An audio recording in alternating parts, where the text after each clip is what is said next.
또 협조해 주시기 바랍니다. 1절 말씀 보십시오. 오늘 40장 1절. 너희 하나님이 이르시되 너희는 위로하다. 위로하라. 내 백성을 위로하라. 얼마나 강력한 말씀입니까?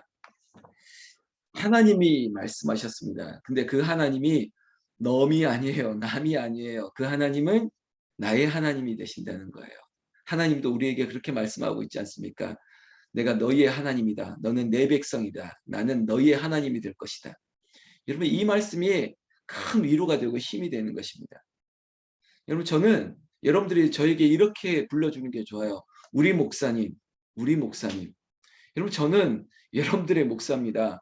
제가 아무리 다른 교회 가서, 다른 데 밖에 가서 제가 어떤 칭찬을 받고 어떤 박수를 받는다 한들 제가 여러분들에게 칭찬과 여러분들의 박수를 받는 거에 비할 데가 없습니다. 여러분, 제가 우리 교회 목사, 또 이 자리에 있는 김항선 집사의 목사, 담임 목사지 제가 다른 교회, 다른 성도들의 담임 목사가 아니지 않습니까? 그래서 목사님들도 되게 사명을 주셔서 여기저기 다니시고 또 그렇게 하시는 분들도 있겠지만 가끔 가다 보면 그런 목사님들 중에 보면 섬기는 교회는 그렇게 팽개치고 다닐 정도로 그렇게 열심히 밖을 도는 분들이 계시더라고요. 그러면 저는 안타까워요. 그 교회는 어떻게 하고 저렇게 다니실까? 말씀을 충분히 준비하고 다니실까? 해당 교회에서는 그렇게 기도를 하실까? 그런 생각도 좀 들기도 하거든요. 저는 왜냐하면 저를 돌아보면 그럴 여유가 없거든요. 그럴 시간이 없고, 아니 우리 교회 우리 성도님들에게 드릴 말씀 그리고 기도하는 것도 시간이 부족할 정도인데 어떻게 이렇게 다니시고 어떻게 이렇게 많은 부흥회를 하시고 집회를 하시고 그리고 어떤 행사를 참석하실까 괜히 염려가 들 정도인데 다 능력이 되겠죠. 되니까 그렇게 하시는 거고 또 도와주는 분들이 있으니까 그렇게 할 거라고 생각은 하지만 제 입장에서는 안 되더라고요. 여러분의 아버지가 여러분들의 어머니가 밖에 나가서 누군가에게 아유 누구 엄마는 누구 아빠는 이러면서 칭찬을 아무리 한들 집안에서 자녀들에게 인정을 받지 못한다면 무슨 의미가 있겠습니까? 배우자 간에도 내 남편이 내 아내가 밖에서 아무리 칭찬받더라도 나에게 더 소중한 존재로서 어제 설교 말씀도 그런 거잖아요.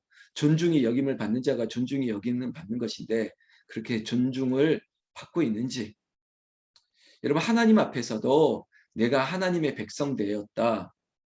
이 자체만으로도 우리는 큰 위로가 되는 것이죠. 또는 하나님께서 그런 관계의 설정 이후에도 하시는 말씀 보십시오. 위로하겠다는 것입니다. 내 백성을 내가 위로하겠다는 것이죠.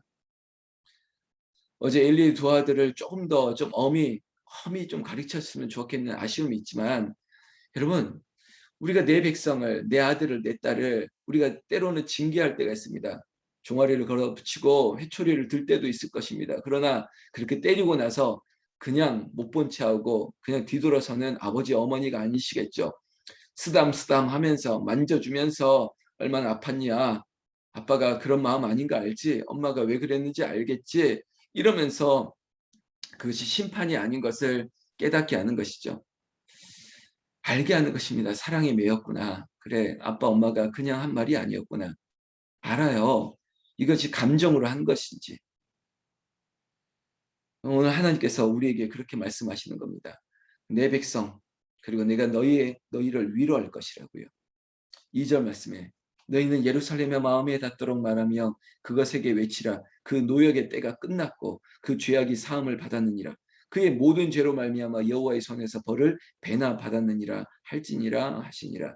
여러분 이제 위로가 여러분 그저 말이 아니라 내 백성이 이스라엘로 회귀 돌아갈 것이다. 바벨론의 포로로 끌려갔다 할지라도 하나님께서 돌아가게 할 것이다. 이제 너희의 노예 그 고난이 그칠 것이다. 그리고 이제는 새로운 역사가 있게 될 것이다. 이것을 하나님께서 예고하시는 것입니다. 하나님은 절대 버리시지 않습니다. 누구를? 내 백성을 버리시지 않습니다. 구원받은 백성을 붙들어 주십니다. 책임져 주십니다. 끝까지 너는 내 백성이라 하나님께서 그렇게 위로하신다고요. 그 위로의 하나님이 이 자리에 있는 우리 모든 성도님들 새벽을 깨우는 여러분들 우리의 하나님인 것을 잊지 마시기를 바랍니다. 3절 말씀에 하나님께서 또한 예언하시는 거예요. 외치는 자의 소리여 이르되 너희는 광야에서 여호와의 길을 예비하라. 사막에서 우리 하나님의 대로를 평탄케 하라. 여러분 이게 바로 이스라엘을 향한 하나님의 계획입니다. 떠났던 의지로 스스로 의지로 떠났던 이 예루살렘의 귀환이 아니라 하나님께서 하신다는 거예요. 너희가 끌려갔을지라도 돌아오게 하시겠다는 것입니다. 하나님의 마음이시죠. 그런데 이 3절, 9절 한 구절만 보면 마치 세례 요한을 막 연상되지 않습니까? 외치는 자의 소리, 광야에서 여호와의 길을 예비했고 마치 주님 오실 길을 예비했던 것처럼 여러분 우리의 삶이 무엇일까? 주님 오시는 길을 준비하는 것이에요. 주님 오시옵소서. 나는 당신의 신들매를 감당하기도 나는 감히 그럴 능력도 없습니다. 그러나 주님 오시기를 예비하면서 주님 따라 살겠습니다. 그렇게 사는 것이죠. 그런 백성들에게 하나님께서 약속을 하셨고 약속은 이루어질 응답이 되는 것이에요. 저는 그저 이 말씀을 붙들고 기도할 때 하나님 말씀이 이루어 주시옵소서. 우리의 삶의 대로가 평탄하게 하여 주시옵소서. 하나님 러프한 이 거친 땅에서도 하나님 마치 우리가 또한 땅 끝에 서 있을지라도 하나님께서 우리에게 건너야 될 길이 되어 주시고 다리가 되어 주시고 우리의 삶에 전혀 길을 찾아 헤매지 못하는 그 인생 가운데서도 하나님께서 시온의 대로를 열듯이 우리에게 길이 되어 주시는 예수님이 친히 내가 곧 길이요라고 했던 것처럼 우리를 길로 인도하시고 우리를 생명으로 이끌어 주시고 우리가 거할 곳으로 예루살렘으로 하나님의 임재가 있는 곳으로 하나님께서 이끌어 주시기를 우리 주 예수님의 이름으로 축원합니다. 4절 말씀에 골짜기마다 두두어지며 산마다 언덕마다 낮아지며 고르지 아니한 곳이 평탄하게 되며 험한 곳이 평지가 될 것이며 여러분 우리의 인생을 한번 여기다 대조하는 것입니다. 이 단어 하나 보십시오. 다 쉽지 않은 것입니다. 골짜기도 산도 언덕도 모든 것들이 여러분 제가 좋아하는 노래 중에 이거 뭐 찬송 아닙니다. 윤종신 씨의 오르막길이라는 찬양을 제가 찬양이래 윤종신 씨의 오르막길이라고 하는 노래가 있어요. 이 가사가 너무 좋더라고요. 지금 웃음기 싹 사라질 거야. 여러분 언덕을 다 오를 때 이 고개 넘을 때 깔딱고개 넘을 때 웃음기가 싹 빠지고 헐떡헐떡대고 그럴지라도 그거 넘어가면 그 넘어가서 그 정상에 오르는 기쁨이 얼마나 좋은데요. 우리가 성령의 은혜를 받고 충만함을 받기 위해서 타타타타 올라가는 그 걸음이 조금 힘들지 모르겠지만 그러나 그걸 조금만 참고 여러분 성령의 기류를 타게 되면 얼마나 좋은지 모르겠습니다. 우리의 인생 길이 하나님께서 내가 하는 것 같지만 그렇게 할 수 있도록 하나님께서 산마다 골짜기마다 언덕마다 다 고르게 하고 낮아지게 하고 평탄하게 하고 하나님께서 길을 넓혀 주셔서 우리가 그 길을 걷게 하신다는 거죠. 왜요? 하나님이 나의 하나님이 되시고 나는 하나님의 백성이기 때문에 그 백성들에게만 주는 길이라는 것입니다. 여러분 믿으십니까? 하나님께서 오늘을 살더라도 하나님께서 길을 열어주십니다. 우리의 길을 막고 있는 그 어떤 것들을 하나님께서 다 평탄화하실 겁니다. 다 고르게 하실 것입니다. 우리는 그 길을 걸어가면서 하나님을 찬양하는 것이죠. 주와 같이 길 가는 것 즐거운 일 아닌가 뭐 이러면서 그렇게 걷는 것이에요. 5절 말씀 여호와의 영광이 나타나고 모든 육체가 그것을 함께 보리라. 이는 여호와의 입이 말씀하셨느니라. 말씀대로 될지어다. 말씀대로 될지어다. 여호와께서 말씀하시면 그대로 되는 것이에요. 그 말씀을 믿는 자에게 그 말씀은 능력이 되는 거예요. 그 말씀은 운동력이 있고 그 말씀은 살아 역사하는 힘이 되는 것입니다. 오늘 우리의 마음에 그 말씀이 새겨지고 말씀이 불꽃이 되고 우리의 삶을 다 태우는 산불처럼 캘리포니아에서 타들어가는 그 산불보다 더 큰 산불처럼 우리의 삶으로 말미암아 또한 우리가 누군가에게 아름다운 소식이 되고 우리가 하나님의 위로를 받았다면 우리도 또한 위로자가 되는 거예요. 운디도 힐러 우리가 상처 입은 치유자가 됐고 우리가 이 상처로부터 하나님께서 고르게 하여 주셨고 또 이 마음을 누군가에게 다가가서 아름다운 소식이 되고 위로자가 되면 얼마나 좋겠습니까? 여러분 6절부터 7절, 8절은 하나님의 말씀에 힘이 있다는 거예요. 우리가 잘 알고 있는 말씀이죠. 하나님의 말씀은 영원하더라고. 풀은 마르고 꽃은 시드나 그러나 여호와의 말씀은 영원하다. 우리는 그 말씀을 가지고 사람을 만나는 것입니다. 9절 말씀 아름다운 소식. 이 아름다운 소식이 뭡니까? 그저 하나 고르라 그러면 말씀이에요. 하나님의 말씀.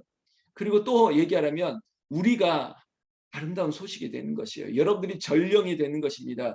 여러분들이 만나는 사람에게 아름다운 소식이 되고 그 소식을 담은 말씀을 담은 전령이 되고 그렇게 살아가는 삶의 모습이 위로가 되는 것이에요. 소리를 높인다고 큰 소리 나는 것이 아닙니다. 그저 침묵이 웅변보다 더 강하게 나타날 때가 있는 것입니다. 그저 삶에 요동친다 할지라도 보이는 상황보다 그 상황을 뛰어넘는 우리의 모습, 그 모습이 파장을 일으키는 거예요. 그렇게 살아가는 우리의 모습, 그럼에도 불구하고 기뻐합니다. 감사합니다. 힘을 냅니다. 그 모습이 아름다운 소식이 되는 거예요. 우리 교회 집사님 중에 몇 분이 저에게 이런 얘기합니다. 목사님 얼굴 보고 힘을 얻는다고. 제 얼굴이 힘을 얻는 얼굴은 아니거든요. 그 관상 보고 그런 얘기 안 하는 것 같지 않아요. 목사님 속도 없이 늘 막 이렇게 좋아하는 것 같다고. 이게 뭐 나쁜 말인지 좋은 말인지 모르겠지만 어떻게 이렇게 속도 없이 이렇게 막 웃고 이렇게 잘하냐고. 뭘 잘하는데요. 막 이렇게 찬송도 잘하고 다 잘한다고. 막 이렇게 재밌게 사는 것 같다고. 사는 게 다 재밌는 게 아닙니다. 나라도 파이팅 해야지. 나라도 파이팅 해야지. 저를 보고 그래도 뭐 좀 억지로라도 따라오지 않겠습니까? 그런 마음이에요. 여러분, 여러분들이 오늘 살아가야 될 그 현장에서 위로가 되십시오. 힘이 되십시오. 아름다운 소식이 되십시오. 하나님께서 우리들에게 말씀하십니다. 두려워하지 말아라. 그저 소리를 높여 이스라엘 하나님의 백성답게 큰 소리 내면서 강한 자로 살아라. 주눅지지 말아라. 제가 어제 설교에도 제가 장계표 씨 아내 되는 인터뷰 소개했지 않습니까? 쪽팔리게 살지 말아라. 그리고 한 말 넣으면 쫄지 말아라. 그렇게 살면 되는 것입니다. 사계쫄, 사자는 개들 앞에서 쫄지 않습니다. 세상에서 뭐라고 소리를 질러도 뭐라고 짓더라도 나는 믿음의 주에 온전케 하시는 예수님 바라보면서 당당하게 살아가는 겁니다. 그런 저와 여러분들 되시기 바랍니다. 세상이 감당하지 못하는 그런 믿음의 사람으로 사는 거예요. 아니 집사님, 권사님 뭐가 그렇게 즐거우세요? 예수님 때문에 즐겁다니까요. 예수님 때문에 그래요. 제가 시작할 때 그랬죠. 저는 우리 교회 목사님, 우리 담임 목사님, 우리 목사님 이게 좋은 것처럼 우리 성도들 간에도 우리 권사님, 우리 집사님, 우리 장로님 서로를 향해서 그렇게 서로를 향해서 부르면서 위로받는다면 이게 천국 아니겠습니까? 오늘 더 힘을 내십시오. 세상의 소식 앞에 여러분 막 이렇게 침울하게 그렇게 밑으로 침륜에 빠지지 마십시오. 이 세상에 근심된 일이 아무리 많아도 하나님께서 평안을 주실 줄로 믿습니다. 여러분 믿으십니까? 믿음으로 이사야 우리 오늘부터 붙들고 말씀의 위로와 힘을 얻기를 예수님의 이름으로 축원합니다. 축원합니다.